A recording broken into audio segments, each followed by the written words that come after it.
Hi guys! Kamusta po kayong lahat? Ako nga po pala si Stella. So ngayon ay gagawa tayo ng general love reading. So paalala lang, hindi lahat ay makaka-resonate. So take what resonate and leave what doesn't. And kung bago pa lang po kayo sa channel ko, don't forget to like and subscribe para po updated tayo sa mga videos na bago kong i-upload. And also, sa mga gusto magpa-private reading, message na lang ako sa Facebook, La Stella Micaela Tarot. Nasa description box po yung Facebook ko or Instagram. Maraming salamat po. So, ngayon mag-start na tayo. General love reading. General love. Oops, sorry.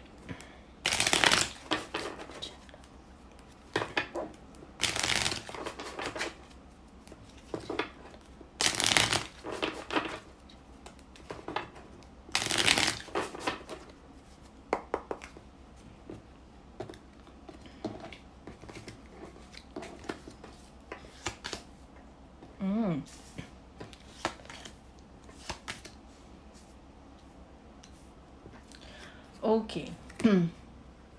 Okay, so nakikita ko dito, may nakikita ako na family na kayo, no? I mean, pamilyadong tao na kayo. Or may pamilya na isa sa inyo. So nakikita ko dito parang ex mo na to. So parang nag-away kayo. Pero mahal niyo isa't isa. May nakikita kong ex, tas parang may bigla ang travel na nangyari. Ayan. Parang mas pinili ng isa sa inyo yung work o kaya yung bagong business, ganun. Basta parang may lumayo dito. Parang yun yung pinag-awayan ninyo. Kaya, ba't kayo nag-break? And may nakikita din ako baka may may mag-away. Baka mag-away kayo tungkol sa pamilya nyo. At sa pagbe-break. Basta may pag-travel ako nakikita dito. Pas pinili yung work, ganun. So, tingnan pa natin. Tingnan natin sa side ng person mo. Muna natin. Anong nafe-feel ng person? Side ng person. Isipin mo yung person mo.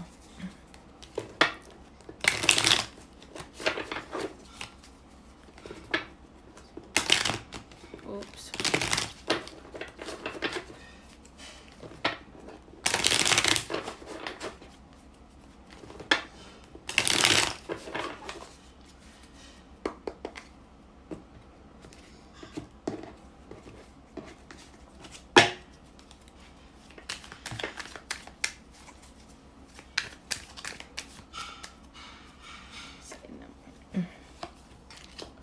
Oh, Eight of Swords. So, nafe-feel ng person mo parang he or she feels stuck sa connection nyo. Like, hindi siya makawala, ganun. Parang naiisip-isip kanya, ganun. Tingnan pa natin kasi elaborate natin. Okay, kasi ikaw or siya ay nagpo-focus sa kaperahan sa trabaho, ganun. Baka nga ganito. So, nahihirapan siya kasi aalis ka, ganun. Kasi pipiliin mo yung trabaho mo kaysa sa kanya. Tapos parang ikaw dead ma. Bahala ka dyan. Ganun. Pero siya tayo. Ayan no. So parang pinag-iisipan niya yung nag-interview ka ba? Ganun. Parang inaano niya yung trabaho mo. Parang pinag-aaral mo. Nakikita niya ganun na parang desidido ka. Ganun. Yan ang panalo.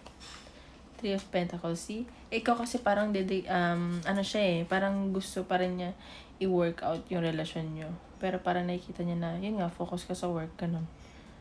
Ayan. Parang, ang Three of Pentacles kasi dedication, ganun. Parang paghihirapan, i-work out. Parang gusto pa rin niya i-work out. Seven of Wands. Oh, sa kanya maraming tukso. Parang yung reading na rin kahapon. Parang maraming lumalapit sa kanyang tukso. Pero siya dead ma siya. Ang daming dito. Tukso sa paligid niya. Dead ma niya. Okay, the Emperor. So siya, feeling niya kaya niyang kontrolin yung sitwasyon. Parang nagiging controlling to. Ganon. Sumasakit na nga yung ulo nito sa stress eh. Parang gusto niya siya lang lagi masusunod. Parang ikaw, ganyan ka lang, ganon. Ayan o, parang may pag-travel talaga ako nakikita. Iniisip-isip niya yung paglayo mo. Ayan, pamilyado. Okay, tingnan natin. Sa side mo naman. Side mo naman. Oops, sorry.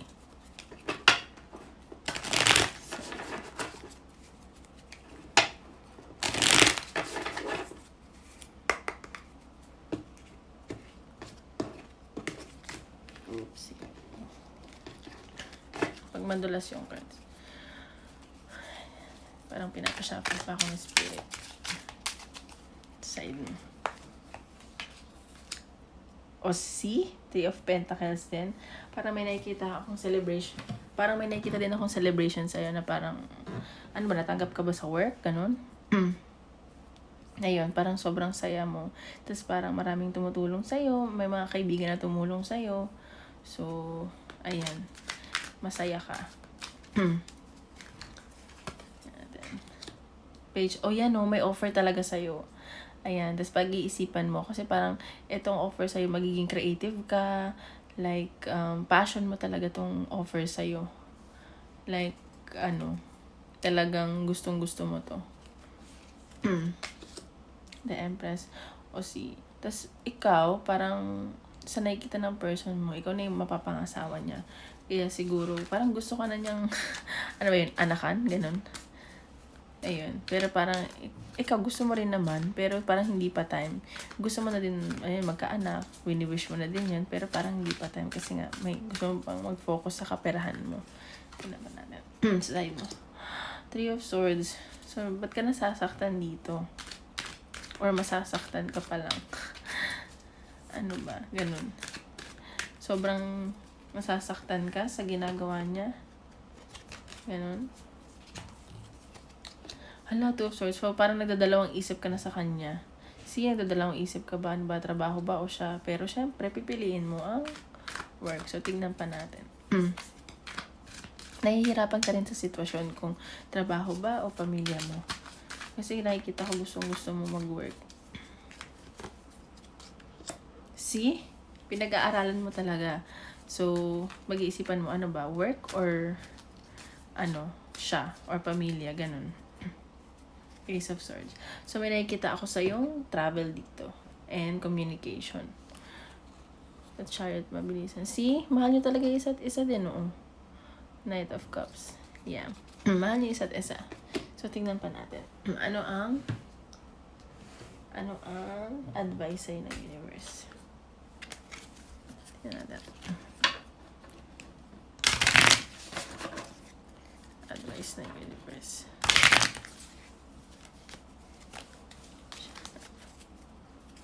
Advice sa'yo ng universe. Oops, baliktad. Sorry. Advice sa'yo.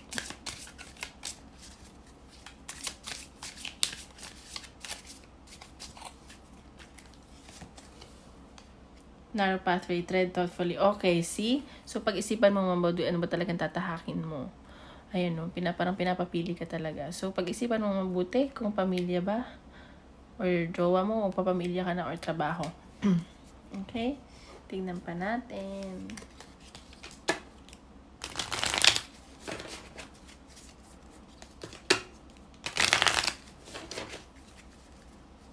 Nagulugulo. Advice ni universe. Align your intentions with your actions. So, ayan. So, parang sinasabi dito na yung mga plano mo, kailangan may may actions din. Kung kunwari gusto mo talaga mag-work, so kailangan mo talagang mag-work hard. Ayun, na kung yung pagtatrabaho mo ay para sa sarili mo o para sa pamilya mo, siguro i-explain mo lang sa kanya na para sa inyo yun. Ganun. Or para sa sarili mo, ganun. So, mag-isip ka ng question, tapos tingnan natin kung ano lalabas dito. Okay, isip ka ng question. Unlikely. Oh, so sabi dito parang hindi pa sa ngayon daw. Kung ano may nasa isip mo, ito ang sagot. Ayan. Kailangan mo i-reconsider yung decision na gagawin mo. Okay? Thank you po. Maraming salamat. Tomorrow ulit. Bye-bye. Yun lang.